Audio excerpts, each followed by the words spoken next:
Hello and welcome to the Courage Coalition. Today, I have a gift for you. Um, Throughout you listening to the podcast, you've heard me speak of the side hustle on a regular basis, the opportunity to earn money. We all have it. And today, I'm going to say I have an expert on. I have an expert on because he is now an author. Malik Mack has just written the 101 Side Hustles, Small Businesses, and what was the last part, Malik? Income streams. Yep, you got it. Income streams. There we go. Yep. He's a serial entrepreneur, a speaker, a business coach, and now an author who resides in Los Angeles. Welcome. Thank you for having me. I'm excited. I'm ecstatic. I've been looking forward to this conversation, so I appreciate you. Good. So I met Malik through someone we both know in the fabulous Amberly Lago, and he really just made an impression on me. But then I found out he wrote this book, and I was like, wait a second, there's some like.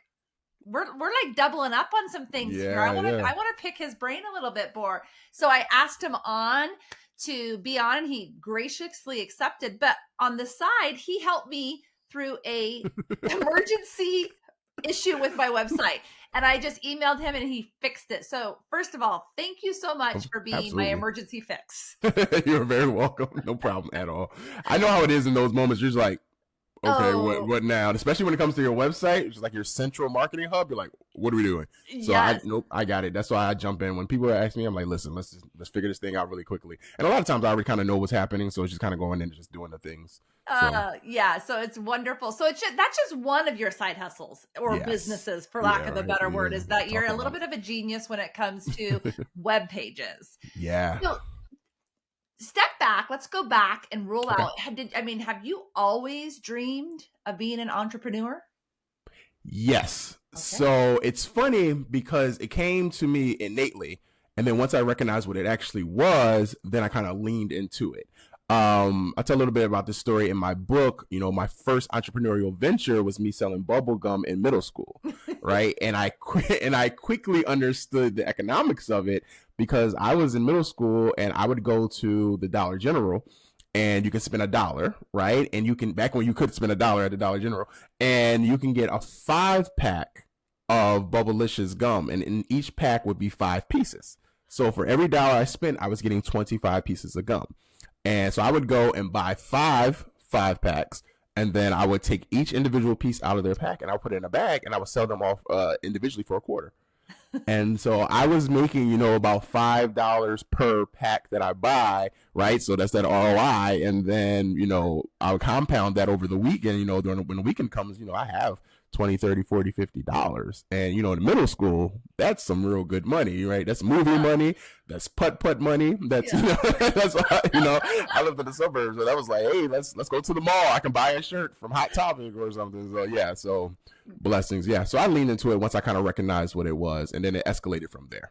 Oh, great. Yeah. It's amazing though.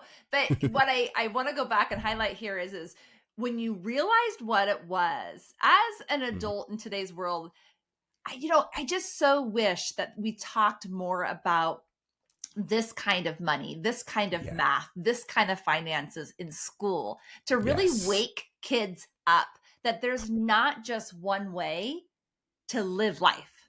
Yeah, I agree. I feel like, and I'm really big, you'll hear this word coming from me consistently. 2 words you'll hear from me consistently. You'll hear intentional or intentionality, and then you'll hear trajectory, right? And what you're talking about there is definitely trajectory. I went to a technical high school.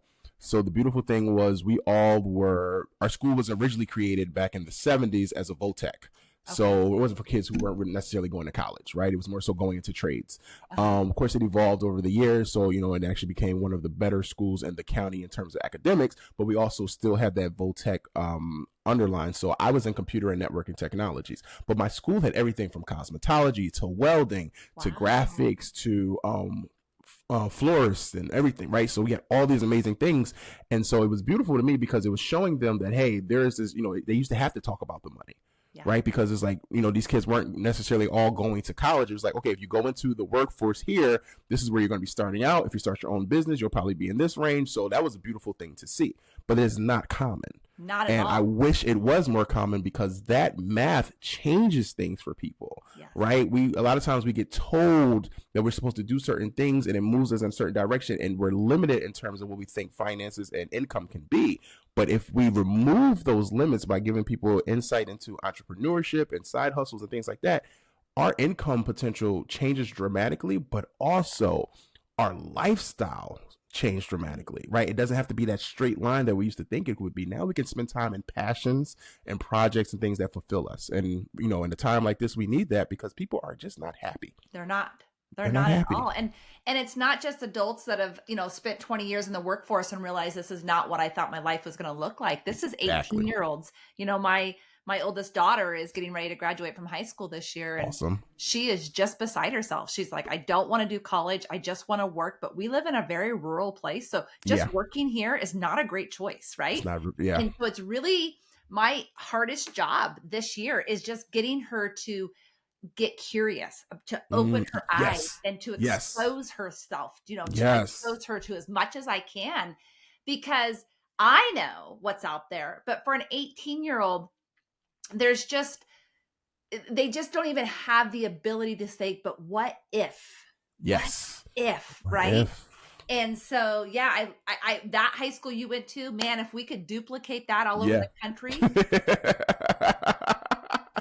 That would be awesome, right? That would be awesome. Phenomenal. Because you hit the nail on the head, right? Exposure. Right?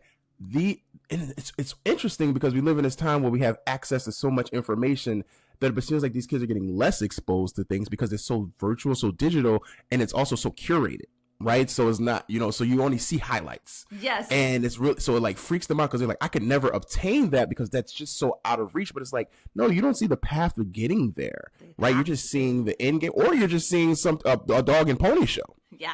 Right. Think about it's a lot of that as well. So I don't envy this generation coming out at this time when, all these things are kind of confusing, but you're doing the right thing. You are exposing her to all these different things. And that's what's going to spark something in her. She's going to be like, oh, I didn't even know that was a thing I could do. Exactly. That changes things. Yeah, exactly.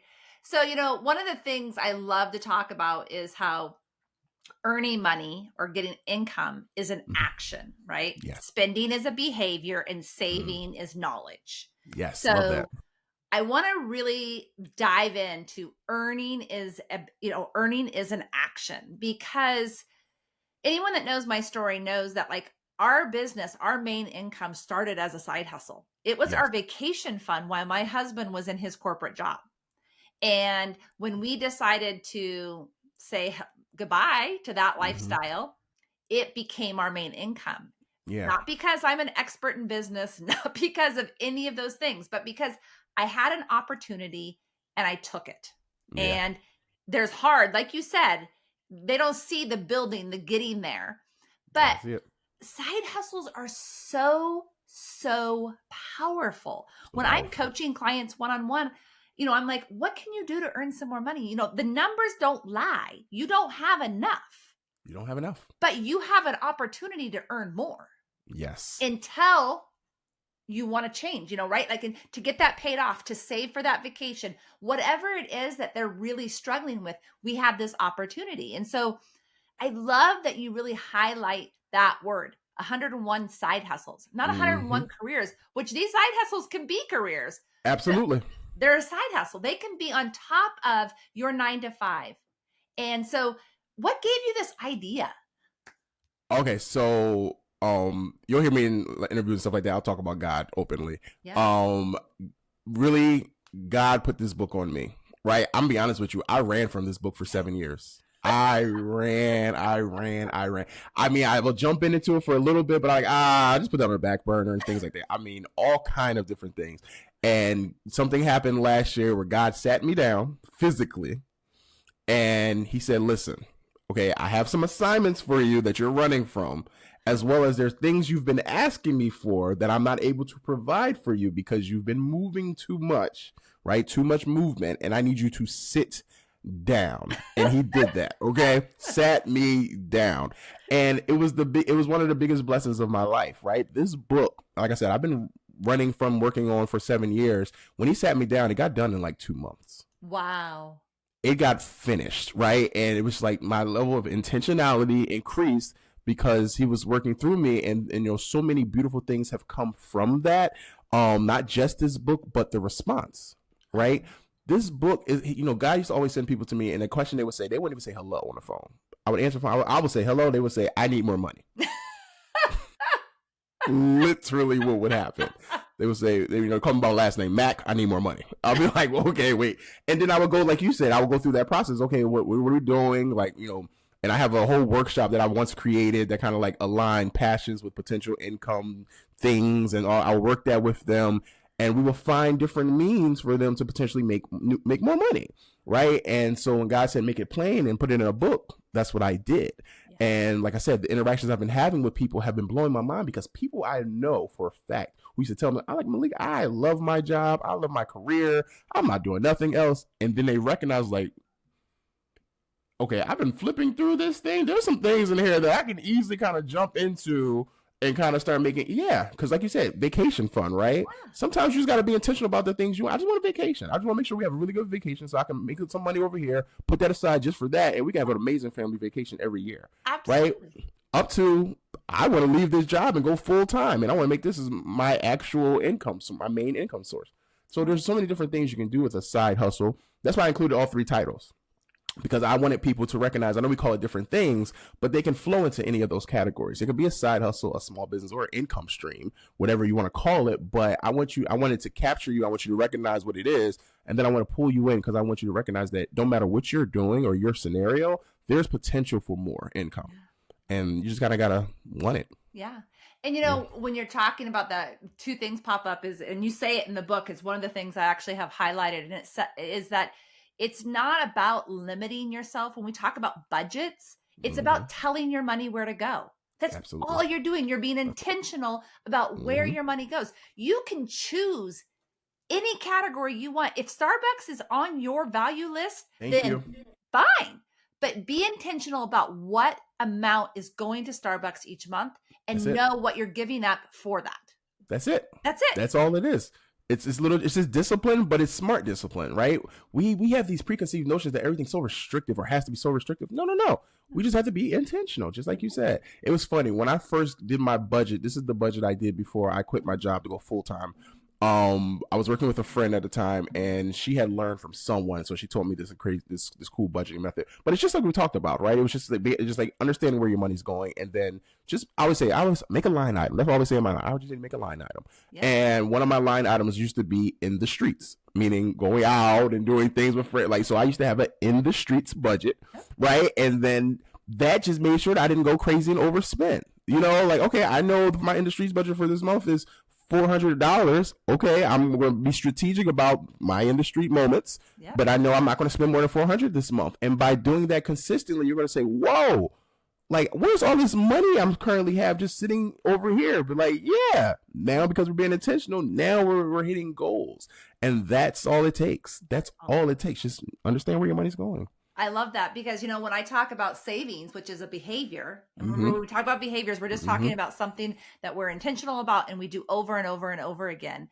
And when we talk about behaviors and savings, I always say, just name it. Name that savings account, because if you put meaning to it, if you put a value to it, you are not going to go just take a little bit. Because you're not just taking from your savings, you're taking from your down payment to your house. Yes, exactly. You're talking about the Maui vacation. You're now taking from something that means something to you. It's intentionality.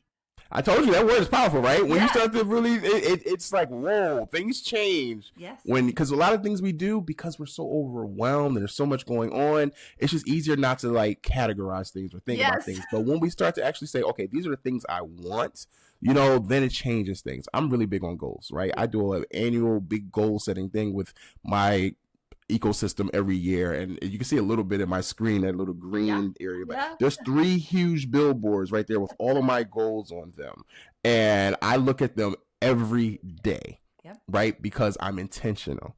because now my energies, right, instead of talking about money, now my energies are going to be focused on hitting those things because I see them every day. I'm not just going through the world and the days, day to day, just like, la, la, la, do work here, do whatever. No, I know there's things on here that I want to do.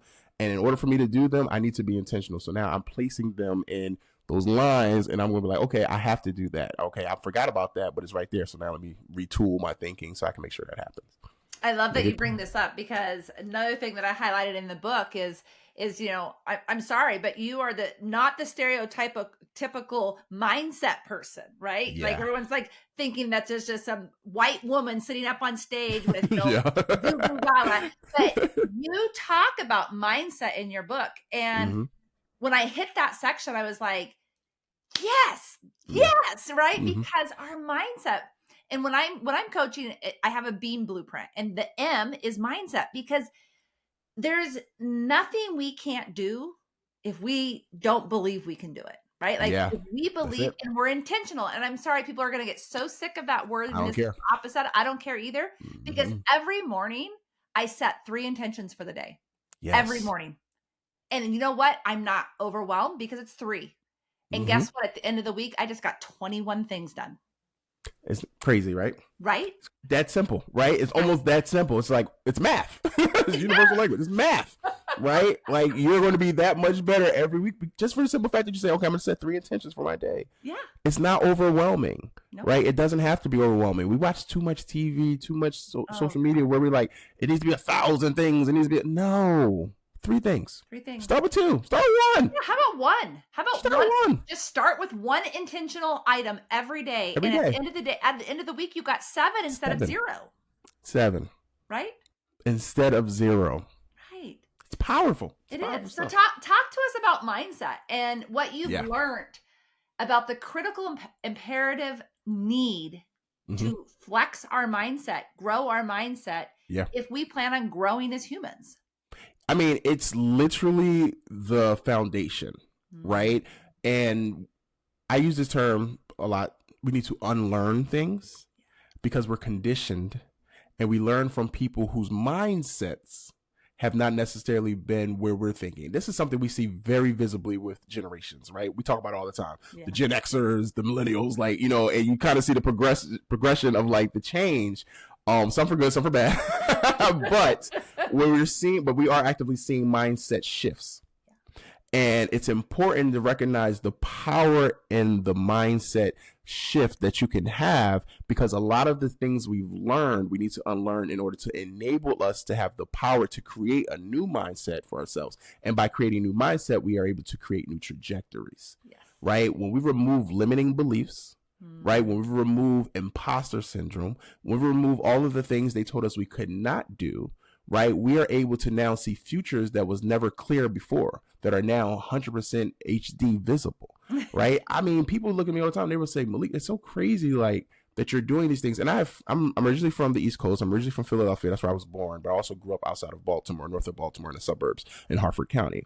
And I lived in New York City for 6 years. I now live in Los Angeles. Like, I love major cities. Like, and I love that. And people's like, I can't believe you just left. You just moved there. When I moved to New York, oh my God, people were like, oh, you live in New York now? Like, how did you do that? Right? And I was like, are you kidding? I found an apartment and I moved. Like, it wasn't that. But because of mindset, to them, that was as big as scaling Mount Everest. Right? Because they can't see it. And then once I was there and I had conversations with people how it's possible and laying it down and making it plain, then their mindsets were able to shift slightly. And now they were saying, oh, this thing that was very scary, that looked like a mountain, now looks more like a molehill. Yeah. Right. And that is the power of mindset shift. I tell my clients, every client I work with, we have a conversation first about their mental. How do you see yourself? Like, I don't want to talk about how do you see yourself? Well, like, who is a person in your life that always told you maybe you couldn't do it or things like that? Right. That's important. Right. Because if that's your mother or your father or someone who's very close to you, they're going to have a lot of influence on what you potentially can do. If it's like, well, I used to be a teacher, but I didn't like her, so it didn't really matter, then I could see that role is going to be a little easier for us. So I need to understand that first, because we have to shift your mindset, because at the end of the day, entrepreneurship is not easy. Okay? It is not easy. And if you look at the numbers and statistics, it's close to psychosis. Yes. Right? Based off of society. But it's not for us who are in it, because we recognize I'd much rather live like this than feel constrained in this box based off of a previous mindset. Because now that my mindset has changed so much, the world is so much bigger. Yeah. It's so much brighter. There's way more colors. And that is important. So it's literally the foundation of all the work I do. We have to change our mindset, because a lot of our mindsets have been stunted. Yeah. And we need to see that there is endless, unlimited possibility, regardless of who you are and where you are. Yes, there may be challenges and boundaries and things like that. We will not overlook those. But once you can start to dream it, and then you can start to manifest it. And if you're like me, with me and God, we can do anything, right? So then it's like, okay, let's go. Let's go. So that's it's so funny because, well, two things here is that one of the things that I know most people do not understand is that it doesn't matter if you're 20, 30, 40, 50, 60 years old, you still are actually living in a belief that was created at the age of like 6 and 7. Yes. Because that's when our amygdala was formed, right? And so our money beliefs, our physical beliefs, our success beliefs. What does success look like? Those beliefs were formed when we had no concept of who we were, first of all, but two, of what that even meant. Because it was formed by our parents, our grandparents, our teachers, our neighbors, our peers. And then society. Yes. We forget to keep dreaming because we get put in a box, like you just said, and our beliefs continue to become stunted. Yes. And so I just think it's just such a beautiful thing to have more people talking about like the possibility of what is. And so many people let fear of the unknown stop them. But crazy. What you're talking about, the apartment in Montana, when we in Montana, in New York, I'm in Montana. No worries. But when we take that one next step, that next best step, like you said, I got an apartment. That was my next best step. That was my next step. I didn't know what else was going to happen next, but I got an apartment in New York City because that's where I knew I wanted to be, based on my own values. Exactly. So let's talk about values a little bit. When did you learn about values and what it meant to like be aligned in who you were? So it definitely was a journey through my life. Values are something, I was raised, my mom and my dad, but my mom is probably my biggest influence when it comes to things. And my mom was very intentional when it comes to me and my older brother about who we were to be when we grew up. Right. And the way she used to frame it is these are people you are not allowed to be like.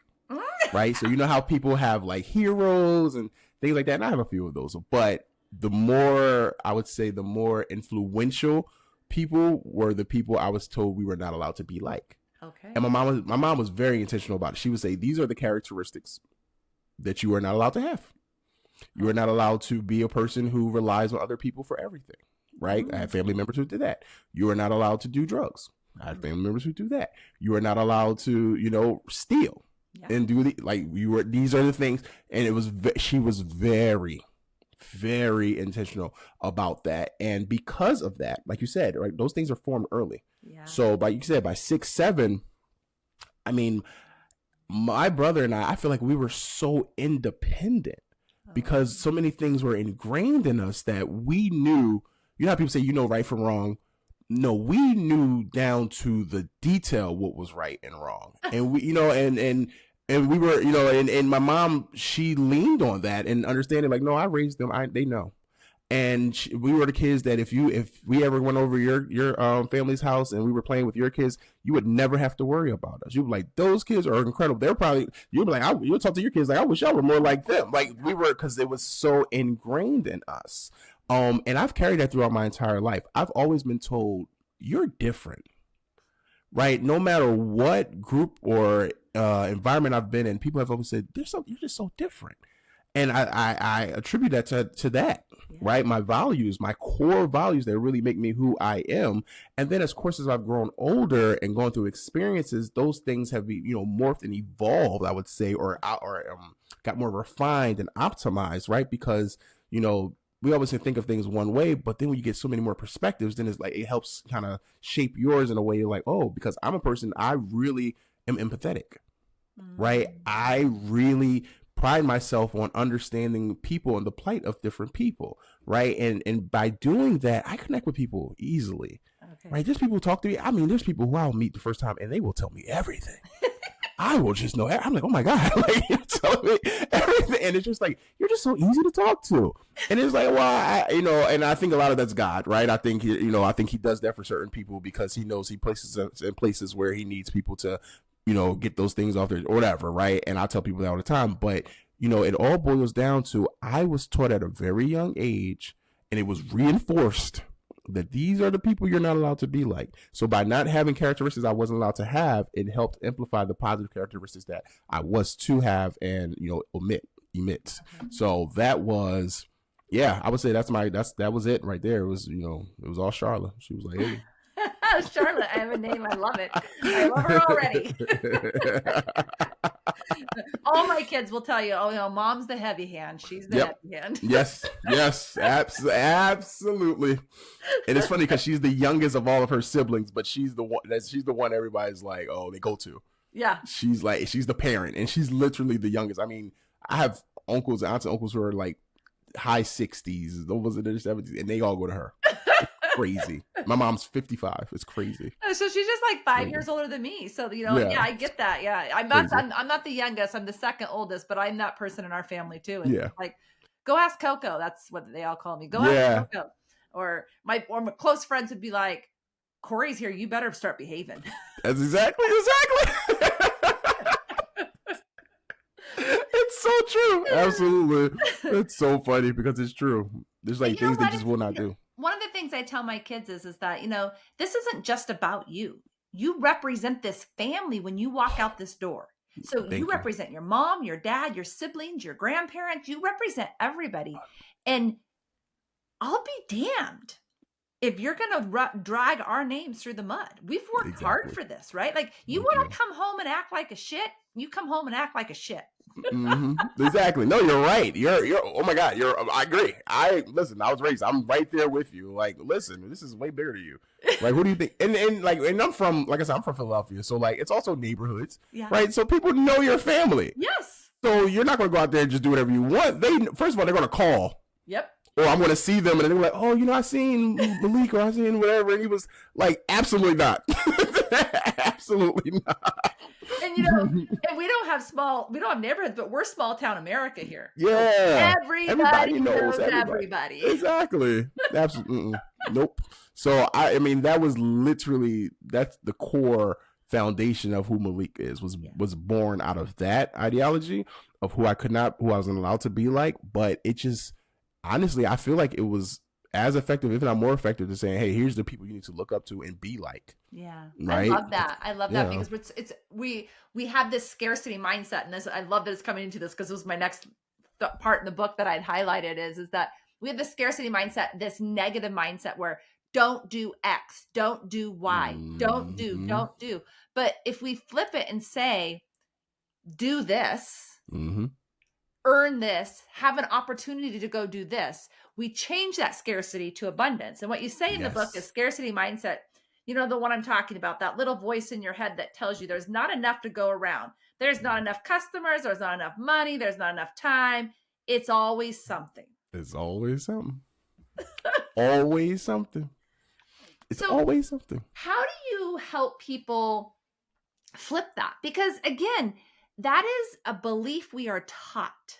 We are taught before we even realize there's another choice. And so behaviors can be changed, but it's hard. It's hard. It's super hard. Yeah, because it's written in our DNAs, right? How about that? It's written, right? So how do we change it? I'm really big on examples, right? I like to say make it plain.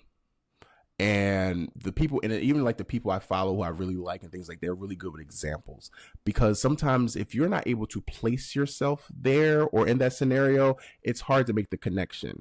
And we're humans, right? So making emotional connections helps things, right? And if you can make that connection, then it's easier for you to permeate that lesson to start to unravel some of that or help unlearn some of those things that you learn, right? So it's like, oh my God, like Malik, one thing I remember there was a time where I was building websites and I felt like I was building a million different luxury hair company websites. Like it was like everybody at the time had a luxury hair company, which is fine. I even owned one at one time. Let's talk about it. Right. So I got it. But it was like, and then I had people be like, it's crazy. I'm putting this thing together, but I feel like I'm late to the show. I feel like too many people have this thing.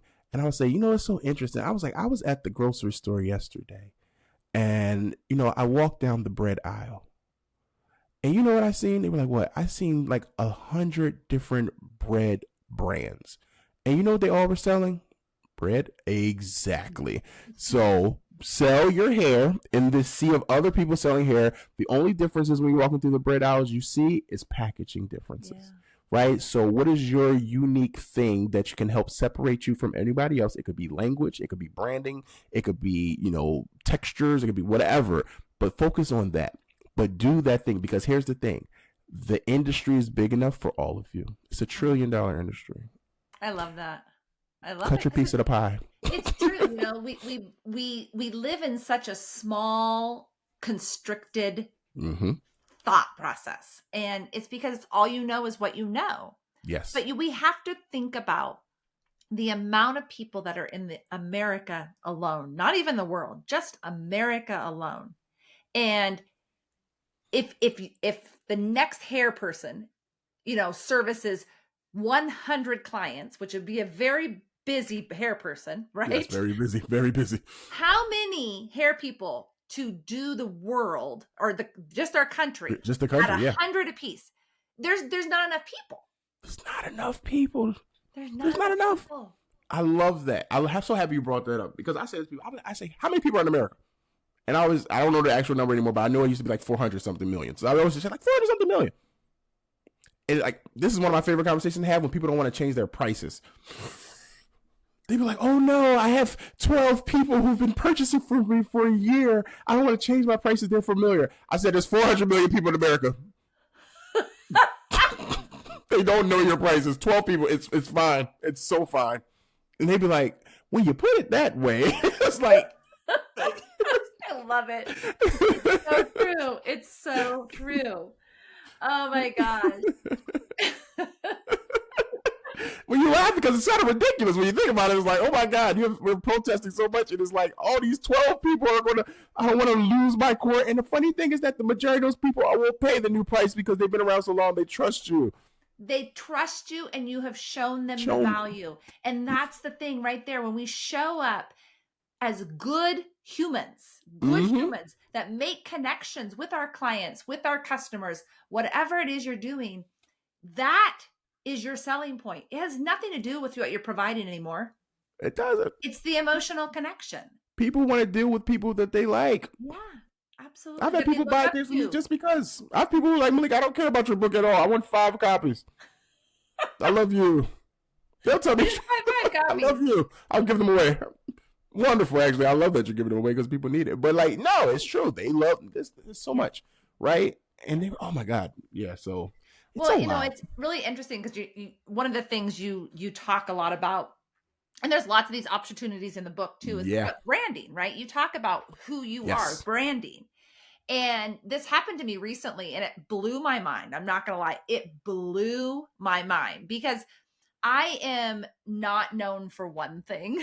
Yeah. I kind of throw that whole thing out because love it. Not because it's not right, because it is for so many people, but for me to show up 100% in who I am, there's multiple places that I have to show up in. Absolutely. And so one of them is our nonprofit who, and we focus on children before they age out of foster care.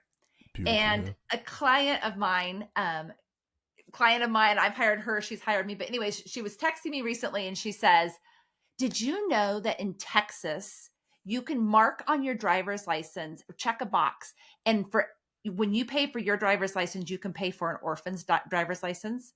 And I said, no, I did not know that. And she says, you know what's funny is this has probably been on here forever, but now that I know you, I see these things. That's beautiful. I'd have cried. I would have cried. I did. I was on the treadmill with a little teary-eyed. I was like, "Oh, Joanne, thank you so much." But I mean, that's branding, and that's not a marketing tool. That is just being a real human. Yeah. It's real, right? And that's what people don't understand, right? When we've been taught so much about, you got to brand, you got to do these things, or you got to network and all these things. Like, a lot of the core of that is just being a human, right? I love the term. I love networking, but it's not network. I like relationship building because I really like people. Like, I think people are so interesting because everybody has a different story, right? I want to get to the story. Yeah. Like, and a lot of times I get to the story and I'm like, I should probably not have gotten to this story. But it was, whatever. But in retrospect, but it's like, and that's the same with brand, right? People feel like there's these clear cuts. I have to do this, have to do this, have to be this, have to be this, niche down, do all these things. Be yourself. Be yourself. Let those pieces of you that are authentically you shine. That's your brand. Yeah. People, like you said, will associate things with you. Yeah. Right. And I love that. I love that you just said that they would have never paid attention to that if they didn't know you, because it's so you now. It's something they look for. Yeah. Right. I love that. Right. I love when. It's powerful. It's powerful. And you know what? There's nothing more cherished besides my family to be known for. Like, that's God's work. That's what he's called me to do. And if I can show up in that, then dude, I'm done. You did it, Lord. Yeah. You're right. Mission accomplished. Right. Right. Exactly. No, that's, wonderful. I love that. I just tell people, I just want to be known as someone who had who's just positive to you, right? I like, at the bare minimum, he was just positive. Like, no. I was around that man. He's positive. And you just feel better when you're in your presence. Yes, that's it, right? Like, I have friends who were like, "Oh, Malik's here. We're going to talk about some goals today." And it's so funny because it's like you said, it becomes something that's associated with me. And I had one friend one time, we all were hanging out, and it was a new person like I met and whatever. And they came to me later, and somebody at the table was like, "Oh, I don't want to talk about this. I had a rough week. I don't want to talk about these things, whatever." We were talking about goals and, for the new quarter and stuff like that. And I was like, okay, I understand that. And then I had this new friend come to me afterwards, was like, I know this person was like, didn't want to talk about these things, but these are the things that I'm working on. Oh. And this is the things that I want to do. I'm actually really happy that you brought this up, because I feel like I don't even have space to talk about this with people. And rarely is it something that my friends talk about. Yeah. And I recognize the importance of it now because it's top of mind. Yeah. Right. They always say, they're like, I have goals. Yeah. Like, there's things I want to do. And sometimes we just got to remind ourselves. Yeah. Right. Because we get into the minutia of the everyday. Mm-hmm. Right. We're getting inundated with over 5,000 ads a day. Social media is constantly in our hand. We have work responsibilities, family responsibilities, etc. And a lot of times we just lose ourselves and what we have and want for ourselves in all of that. And so sometimes you just got to hold space. I'll tell people, just hold space. Yeah. And you will be surprised how many people fall into that space eagerly. Because like, oh my God, like my soul was screaming for this. Thank you. And it's like, so yeah, let me be known for that. And I love that you bring that up, because right before that, you talked about how your brand is really just being human, making connections, right? And that's what we're talking about is that you provide a space for a certain person to talk about goals and dreams. Mm-hmm. And it's okay for us. We don't have to, when we talk about having community, our community does not have to be like us. We don't want them to be like us, actually, because then we would be so bored.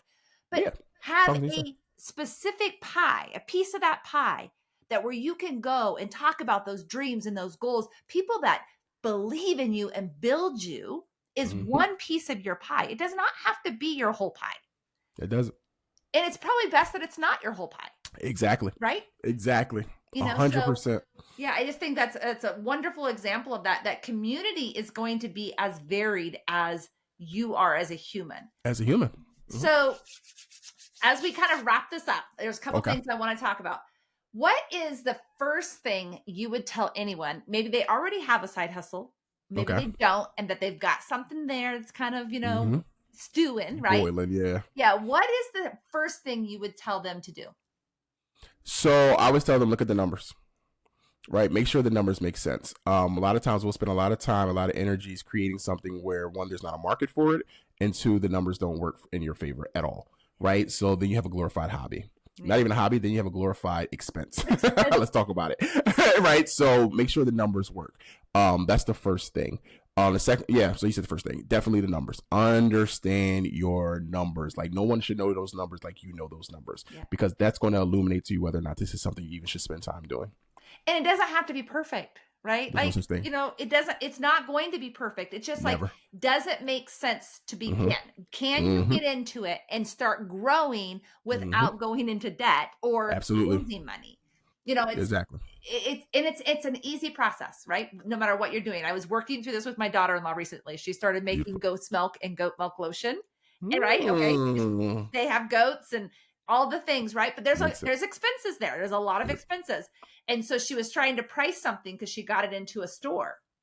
And she was like, well, I don't know what to price it at. And I said, well, what's your numbers? Thank you. Oh, you speak my language so well. It makes me very happy. Because what are your numbers? We got to start at the bottom here. What are your numbers? What are you spending? We can go from there. Yes. Thank you. Oh, my God. So at the end of every episode, I always ask every guest, what is the definition of courage to you? And you wrote, doing the thing or things that scare you most when you have no guarantee of a positive outcome. Correct. So just dive into that just a little bit, because some people are going to be like, okay, well, if it's not positive, I don't want to do it. I'm going to let fear guide me again, right? Exactly. And that's where courage comes in, right? That's where we start to unwind let me see, not say I'm going to say that's when clear pictures of who we can be and are internally that we may not visibly see all the time or have a chance to express become clear, right? Growth happens in the unknown. Growth happens in the areas where outside the box, as people like to say, right? That's where growth happens. So courage is an important vehicle to get to growth, because we don't know what's going to happen outside of here, right? But if I move forward, right, and I have fear, I have people in the back of my head telling me I shouldn't do it, I have all these things that have, I could say are tools of the enemy, right, that are trying to keep me down or keep me where I currently am, because it's easier to get to you where you stay where you are. Let's talk about it. Courage is that vehicle. And so that's why I say, even though we don't know if it's going to be a positive outcome, we know that moving forward or moving in a direction is more important than anything to our growth as humans, as entrepreneurs, as business owners, etc. So that's why I say that's what courage is. Even though we don't know if it's positive or not, we know it's going to be something. All growth happens when movement occurs. When you stop, that's when you begin to wither. That's right. Absolutely. Absolutely. Yeah. So anyone that's listening, you guys have got to read Malik's book. It's great. It's an easy read, you guys. It's formatted so beautifully to just flow through. You get a little bit of coaching, then you get all these opportunities to, does this fit for me? So if you're an ideas girl or boy, it's a book for you. 101 side hustles, small businesses, and income streams, a guide to your financial freedom by Malik Mack. I will drop the link in the show notes. You got to go find them. Where can they find you on social? You guys can find me. I live on Instagram. So find me on Instagram. My handle is Malik, which is my first name, MALIK _ Mr. Multistreams, which is MRMULTISTREAMS, and then _ Mac, my last name. And that's where I live. That's where I spend most of my time. If you want to DM me or reach out to me, I am one of those people. I check all of my DMs. I reach back out to people. Love to have these conversations. Love to talk about ideas, all those different things. So yeah, just reach out and I'm here. Oh, thank you so much, Malik, for coming on today and just sharing a little bit of that wisdom with the guests. Thanks for having me. I really appreciate it. This was awesome. Phenomenal conversation. I love speaking with people who talk my same talk. When you said, what are your numbers? When I tell you my heart fluttered, because when I tell you, what are the numbers? It's one of the foundations. Oh my God. So I really appreciate you. Thanks for reaching out to have me on here. Guys, remember to download, share the podcast if you want to. Put it on social, share Malik's value. And until next time, guys, I can't appreciate you enough. You all have a blessed one.